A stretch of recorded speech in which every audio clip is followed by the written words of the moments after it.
Hamas और Israeli सेना के बीच महाजंग और भी ज्यादा तेज हो गई। खबर के मुताबिक इजरायली सेना ने कुछ देर पहले ही मध्य गाजा में बहुत बड़ा यह हमला हुआ है। मध्य गाजा में अल-अक्सा अस्पताल के पास इजरायली सेना की भीषण बमबारी हुई, जिसमें 40 से ज्यादा फिलिस्तीनी या तो मारे गए या फिर जख्मी हुए हैं।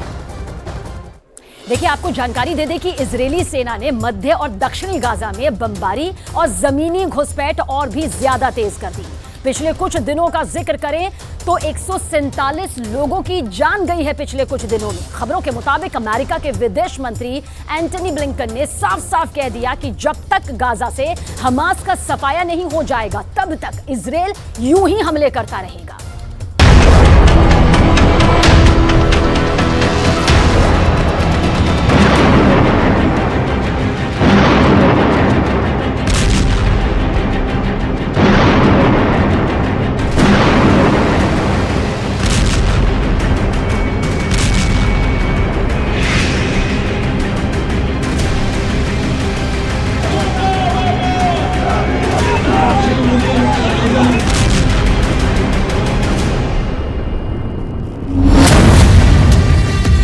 हमास को मरना पड़ेगा, इजराइल को जीतना होगा।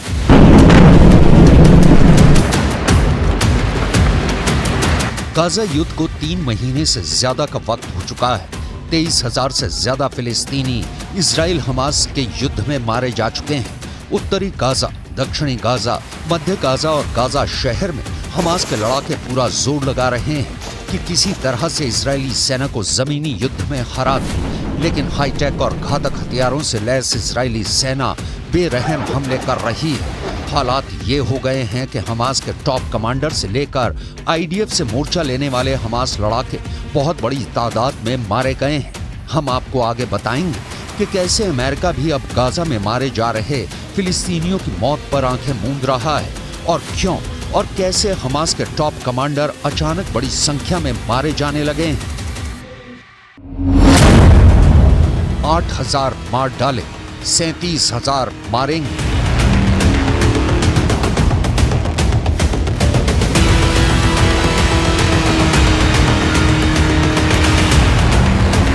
मिडिल ईस्ट मीडिया में इस वक्त गाजा युद्ध पर 2 तरह के दावे चल रहे हैं। मिडिल ईस्ट मीडिया में यह खबर तेजी से उड़ रही है कि मिडिल ईस्ट और पश्चिम एशिया में मौजूद कई मुस्लिम मुल्कों ने अंदर ही अंदर हमास को घातक धोखा दिया है, जिसकी वजह से हमास अब गाजा में बुरी तरह से हारने लगा है। हमास चीफ इस्माइल हानिया और टॉप कमांडर याहिया सिनवार को भी अंदाजा नहीं था कि तुर्की जैसे मुस्लिम मुल्क हमास से गद्दारी करेगा।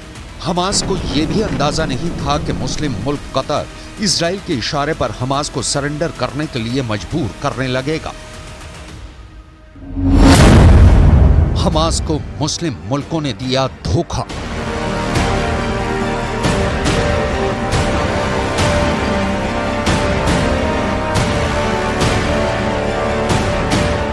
हमास के कमांडर अबू उबैदा का दावा है कि कतर ने एक समझौता हमास के सामने रखा था, जिसमें कतर कह रहा था कि अगर हमास हथियार डाल दे और इजरायली सेना के सामने सरेंडर कर दे तो इजरायली सेना हमास के लड़ाकों और कमांडरों की जान बख्श देगा। हमास के सामने कतर ने यह भी शर्त रखी थी कि हमास को गाजा छोड़ना पड़ेगा और पूरे गाजा में एक गैर हमास दलों की सरकार बनेगी। लेकिन हमास ने कतर, अमेरिका और इजराइल के सरेंडर समझौते को न सिर्फ ठुकरा दिया, बल्कि दिसंबर 2023 से 9 जनवरी 2024 के बीच कम से कम 10 बड़े हमले इजरायली सेना पर किए हैं। जरा देखिए हमास की मिलिट्री विंग की ये वीडियो, जिसमें हमास के लड़ाके इजरायली सैनिकों पर रॉकेट से सीधा हमला कर रहे हैं।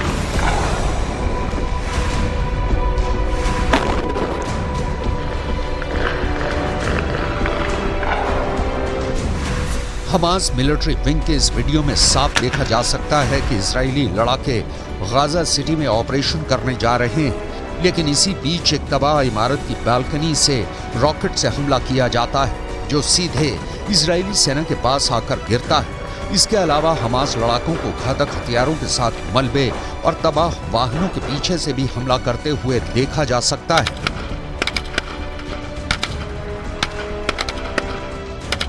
हमास इस वीडियो से ये साबित करने पर तुला है कि हमास अभी पूरी तरह से जिंदा है और इजरायली सेना को भारी नुकसान पहुंचाने में सक्षम है।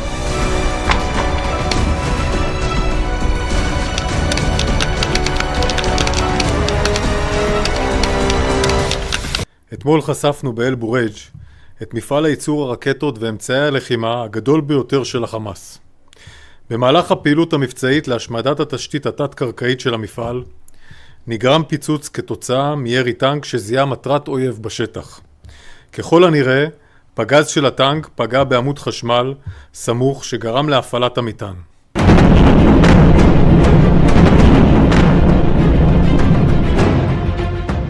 इजराइल ने भी पिछले 24 घंटे में हमास के अड्डों पर भयानक हमले किए हैं। इधर इजराइल ने मध्य और दक्षिणी गाजा में बमबारी और जमीनी घुसपैठ तेज कर दी है। रात भर हुए हमलों में दर्जनों लोग मारे गए हैं, जिनमें राफा शहर में एक ही परिवार के 15 लोग मारे गए हैं। फिलिस्तीनी प्रशासन के मुताबिक 23,000 से ज्यादा फिलिस्तीनी 3 महीने से ज्यादा की जंग में मारे जा चुके हैं। हैरानी की बात तो ये है कि अब अमेरिका भी कहने लगा है कि जब तक हमास सरेंडर नहीं कर देता या फिर हमास का सफाया नहीं हो जाता है, तब तक इजराइल युद्ध नहीं रोकेगा। यानी अमेरिका कहना चाहता है कि चाहे भले ही इजरायली हमले में और ज्यादा फिलिस्तीनी मारे जाएं, लेकिन अब इजराइल पर युद्ध रोकने के लिए दबाव नहीं डाला जाएगा।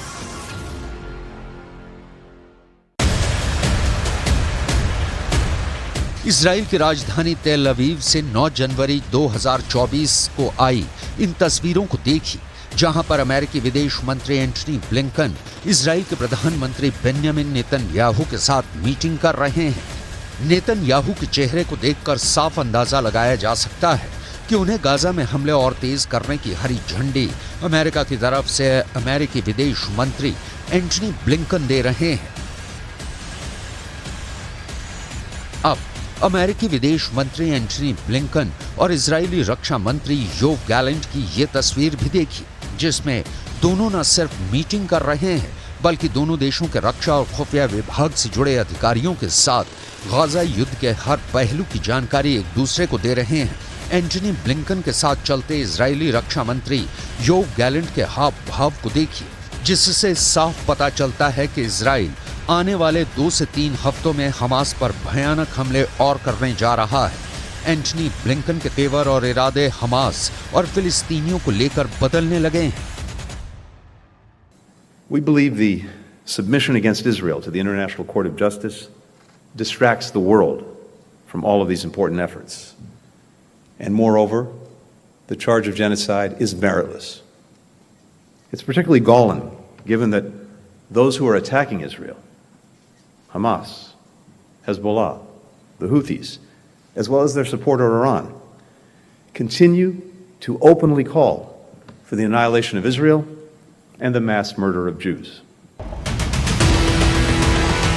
9 जनवरी को इजरायली पीएम और रक्षा मंत्री से मिलने के बाद 10 जनवरी 2024 को अमेरिकी विदेश मंत्री एंटनी ब्लिंकन फिलिस्तीनी राष्ट्रपति महमूद अब्बास से भी मिले। ब्लिंकन ने हमास लड़ाकों को लेकर राष्ट्रपति महमूद अब्बास को क्या समझाया, इसकी खबर अभी बाहर नहीं आई है, लेकिन रामल्ला शहर में राष्ट्रपति महमूद अब्बास और ब्लिंकन की मुलाकात होते ही जोरदार प्रदर्शन शुरू हो चुके हैं। हारते हमास और मरते फिलिस्तीनियों के बीच फूटा गुस्सा साबित कर रहा है कि इजराइल के बाद अब फिलिस्तीनी अमेरिका को भी अपना कट्टर दुश्मन मानने लगे हैं।